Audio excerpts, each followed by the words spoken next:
So I've been able to convince Rose that we should go camping and fishing for our vacations in the warm weather this summer because of coronavirus and all that stuff. So she has agreed. She hasn't ever been fishing or camping before, but she's in luck because I have tons of experience in both. Of course, the last time I ever went camping or fishing was 25 years ago and longer.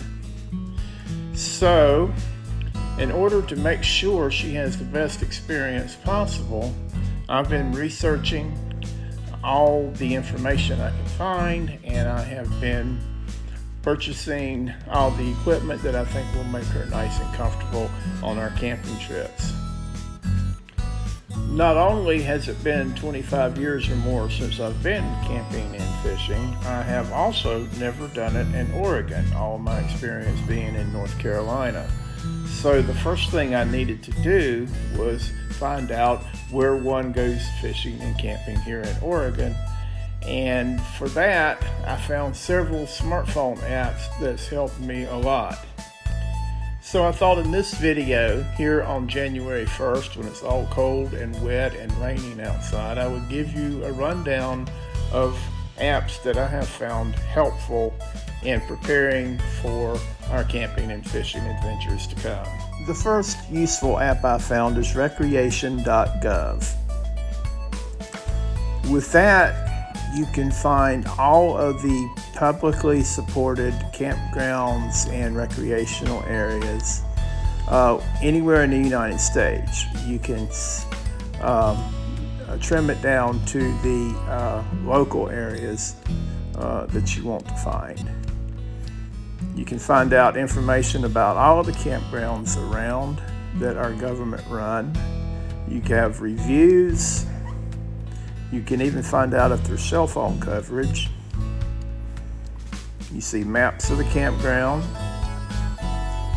and you can see photos of the individual campsites.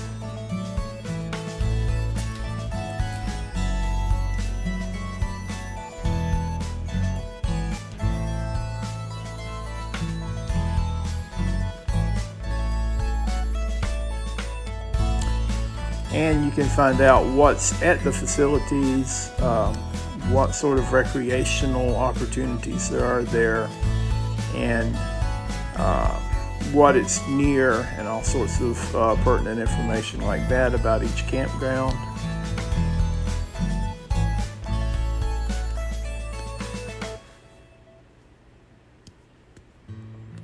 And you can make reservations and pay for it right from this app.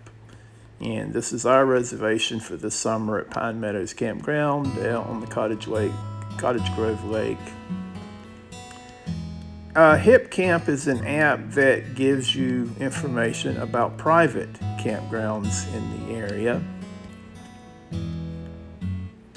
These are not government run, but they're privately owned.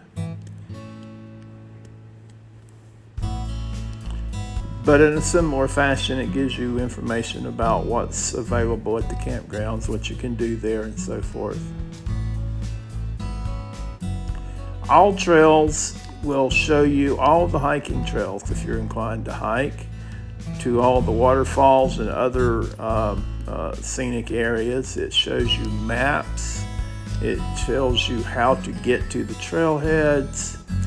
It gives you the opportunity to GPS track your hike as you walk in real time with your smartphone.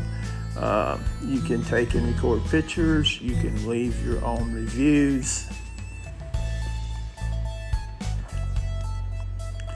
It's really a great all-in-one app to find great places to hike and visit.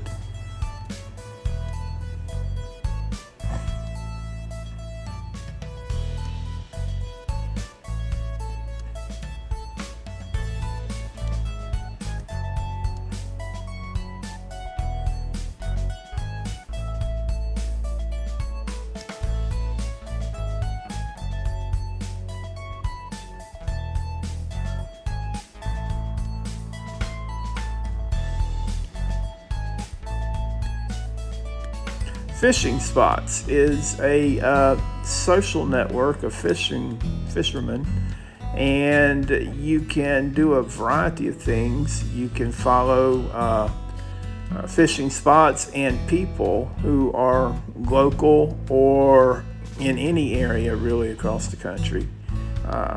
It's a good way to find out where great fishing spots are and what kinds of fishing you can do there, and what the conditions are there and so forth.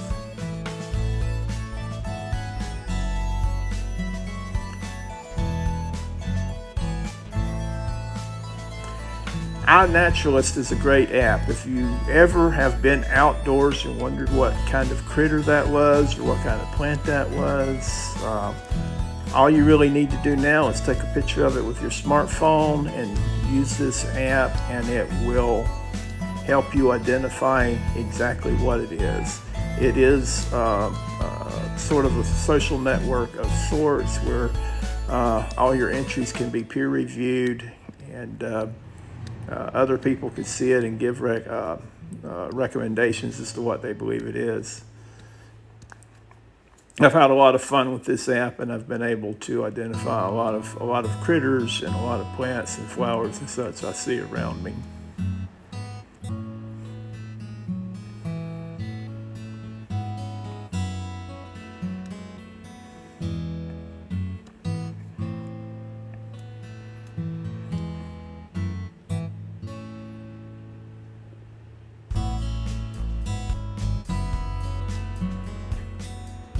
I hope this has been informative or at least entertaining, and in the next episode I think I'll start showing you some of the equipment that I've purchased.